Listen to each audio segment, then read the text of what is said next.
Assalamualaikum warahmatullahi wabarakatuh. Bismillahirrahmanirrahim.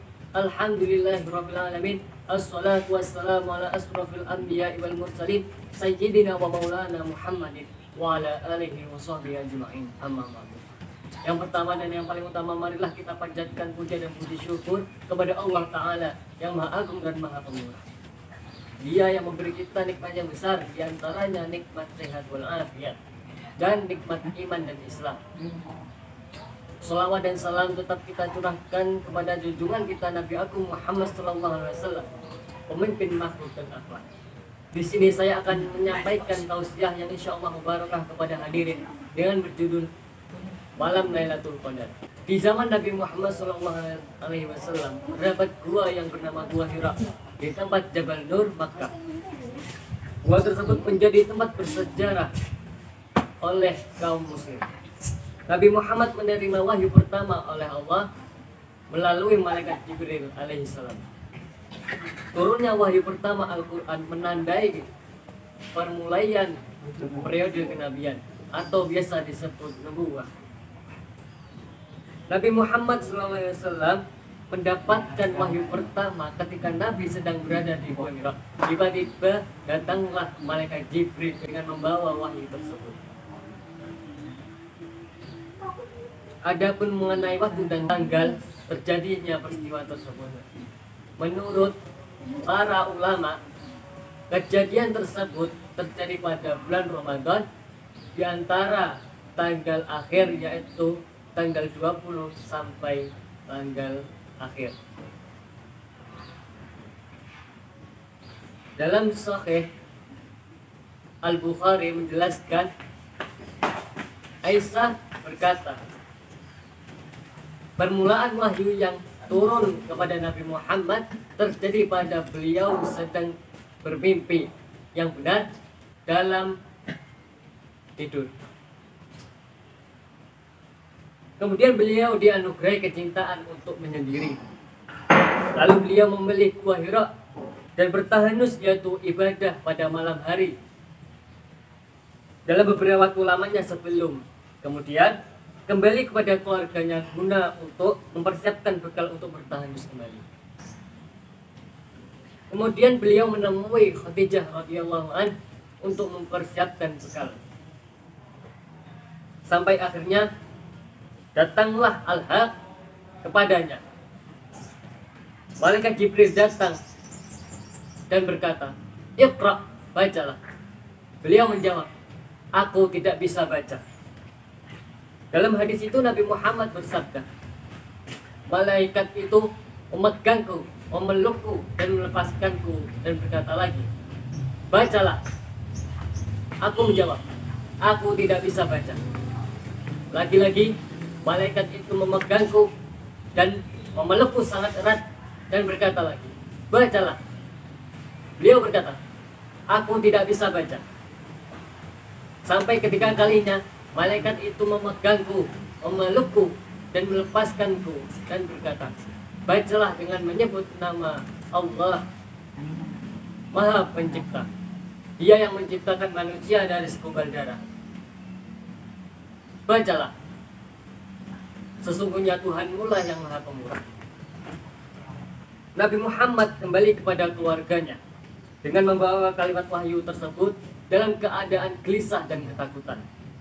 Beliau menemui istrinya tercinta Khadijah dan berkata, "Selimuti aku, selimuti aku."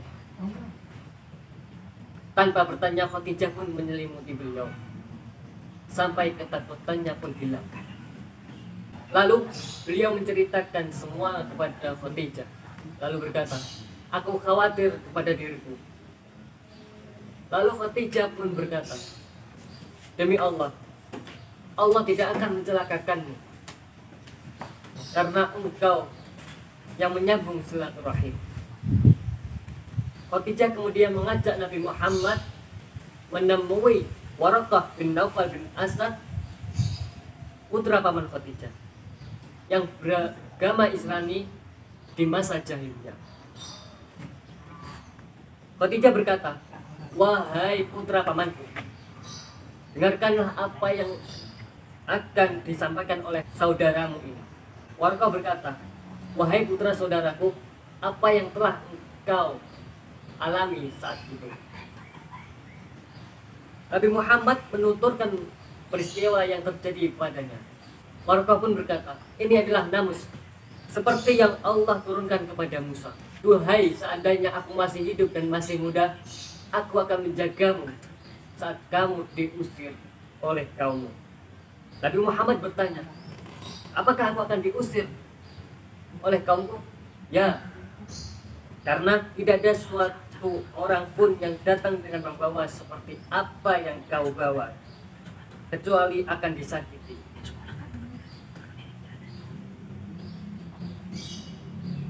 Ibnu Syihab berkata, telah mengabarkan kepadaku Abu Salamah bin Abdurrahman bahwa Jabir bin Abdullah Al-Ansari bertutur dengan kekosongan wahyunya, sebagaimana yang Rasulullah ceritakan. Ketika sedang berjalan, aku mendengar suara dari langit. Aku memandang ke arahnya dan ternyata lagi-lagi terdapat malaikat yang pernah datang kepadaku di Gua Hira, yaitu malaikat Jibril. Beliau duduk di antara langit dan bumi. Aku pun ketakutan dan pulang dan berkata, selimuti aku, selimuti aku. Maka Allah Ta'ala menurunkan wahyu, wahai orang-orang berselimut, sampai dan berhala-berhala, tinggalkanlah. Sejak saat itulah wahyu terus menerus berjalan dan menandai dimulainya peradaban Islam. Selain peringatan turunnya wahyu Al-Quran, malam Lailatul Qadar bermakna turunnya malaikat ke bumi untuk mengerjakan segala urusan dan memberi kedamaian, berkah, dan bimbingan ilahi sampai subuh. Allah Subhanahu wa Ta'ala dalam sebuah surat yang sangat mulia, Al-Qadar, yang menjelaskan tentang kemuliaan malam tersebut. A'udzu billahi minasyaitonir rajim. Bismillahirrahmanirrahim.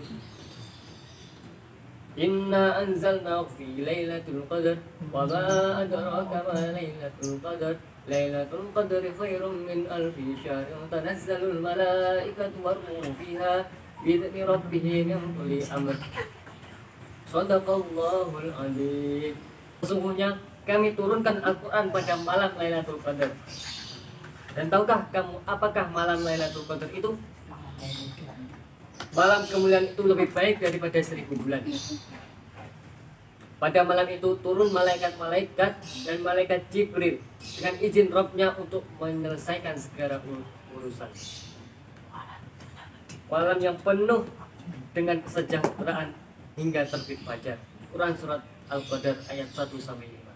Amalan istimewa lainnya diceritakan oleh Nabi Muhammad SAW saat Aisyah bertanya padanya, wahai Aisyah, jika engkau merasakan malam Lailatul Qadar, maka bacalah doa, Allahumma innaka afuwun tabibun afwa fa'ufuwun.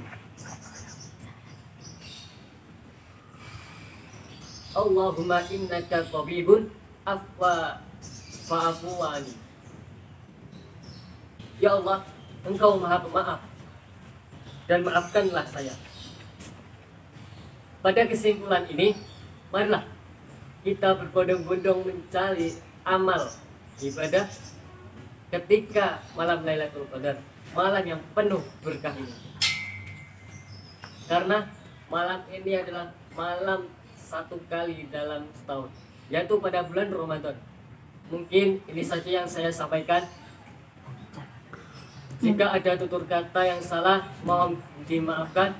Akhirul kalam. Wassalamualaikum warahmatullahi wabarakatuh.